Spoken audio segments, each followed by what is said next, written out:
किए जाए दुआ उठे बैठे। अरे बाप रे बाप कहाँ चिरंग हो तारा देना तो नहीं हमरो के लिए तो दत तन दत हमरो के दे काम अच्छी जी रोज रोज खाली वैसा धावता हमरा के एको दिन भेटा होता खाइए नहीं खे बताओ कितने दिन सोचते कि हमरो के भेटा जाई तो हम उतर जेती मैं का रुपए मांगो तनी का सधावत रहन है काम अच्छी तो कहत लगनी कौन सी कहे लगनी हां अरे बाप रे बाप रोज देखे ना खाली ओकर के देलू हैं हमरा के एको दिन ना लेके देलू आ ओकर के प्यार से एकदम देलू कोई कुर्सी पर बैठा के तो सोचे नहीं कि हम कुर्सी पर बैठ के बरा मांगी जा लो का रुपए मांगो तनी मत दिमाग सोचे हम हवा एको दिन देलू किलो खाए हमरा के तो कहेला न जी तो कौन सी उहे मांगो तनी हां तो हम मांगते हैं बैठ लेके आओ तो रोज रोज खाला देखी ना बाकी हमरा के वही जगह ले आओ तनी दे तो घर से कुल आदमी घर में खाली अपन मर्द के न तभी हैं अपन मर्दा के ढेर सेवा कर दी हमर मम्मी रही तो हमर के जान मान कर न देख न जम की मन तुम किए हमरा के ताब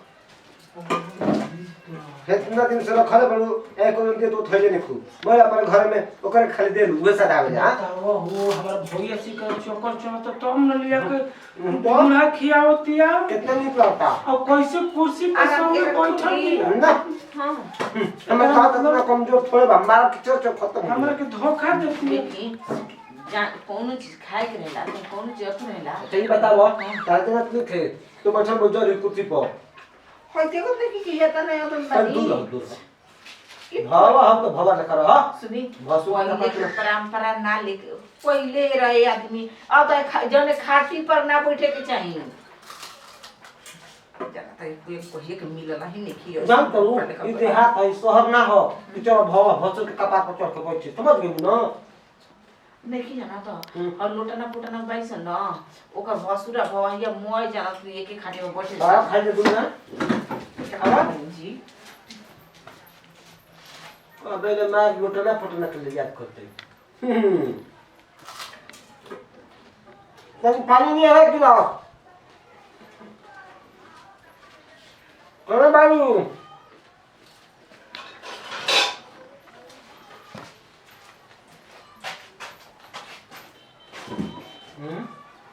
पूरा नहीं जना तक की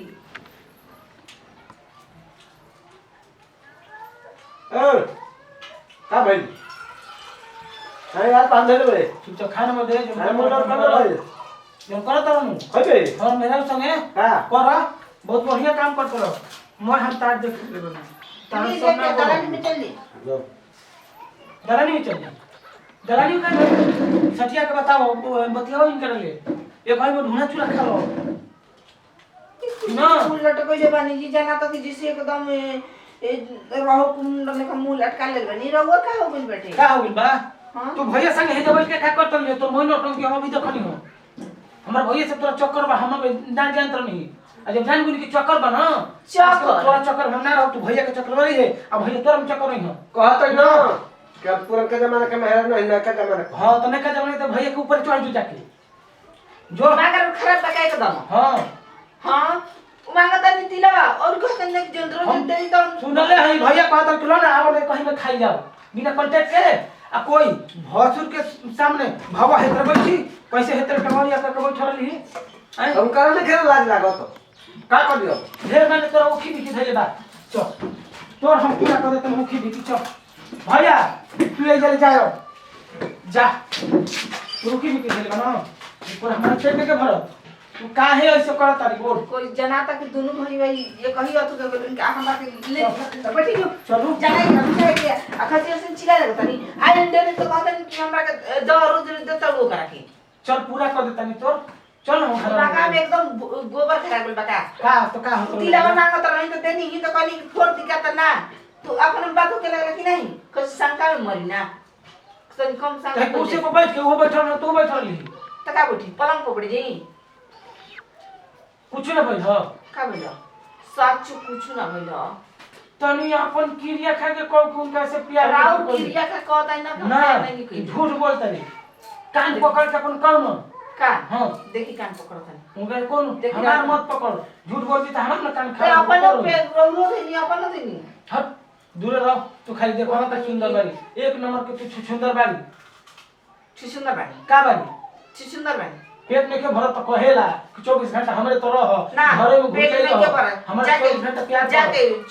चाउमीन बर्गर अथु पिज्जा अथु सब लेके आई नहीं हाँ। हम जान गनी कि तोरा हमरा से पेट में के भरत हम तोरा के टाइम उतना नहीं दे पावत यही के चलते तू भैया से ऐसा काम कर तरी आ चल तोर मनोकामना पूरा कर तू घर में चल यही खाना खराब बनाओ ना हमर तो खराब हो चुकल बा जैसन उ बनी ओसे सूर्या जतनी एकदम उल्टा सोची ना जब से भैया के सामने ऐसा मोबाइल कौन- पकड़ तोरा के बतिया ऐसा कौन बात बोलाई भैया के बुलाओ ना भैया के का करी भैया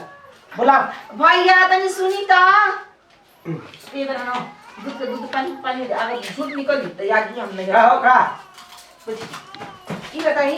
हमारा लोग चक्कर चलता एकदम चौका होला उई क्या जी तुमको चला? पे ना भगो लग तो हमने क्या लगो हम तो भगो है तो बोले कि समझ ना बनी तो तू लड़की के कहबो के आवे घर में खाई जा सुन हाँ। ना मैंने ये खाई कहा तो तो ना हम तो नहीं कि यही बहाना लगा कहा तो ये करे कि आजकल जमाना में फिर हम लोग चिरा और ये बोलबो पर बार बार हमरे के छुआ तवन तू तो हमरे ठेकल में छु छु न ठेका ठेकी छुआ छूत जनात की बीमारी कुर्सी दूर के ले रहो तब आजकल जमाना में नहीं फिर हम कौन जमाना है तब अब ढोला वक्त खा तब यही बना लगी ली ई बात रो तब का? तो भैया तार में गलती नहीं थे अब तू जा हम समझ गए जा हम तो आज के बाद बहुत गलती हो गई हैं तो मार के मुंह में फोड़ दे काहे नारियल उरियल का काट के नौकी आधे पर लटका दे कौन पसंद ना करे तो एगो बार जान ले जा पर हम आज के लिए शिकायत ना सुनाए के चाहे आज के बाद हम हौसला रखी रहूं कब कुर्सी पर खाना पानी ना दे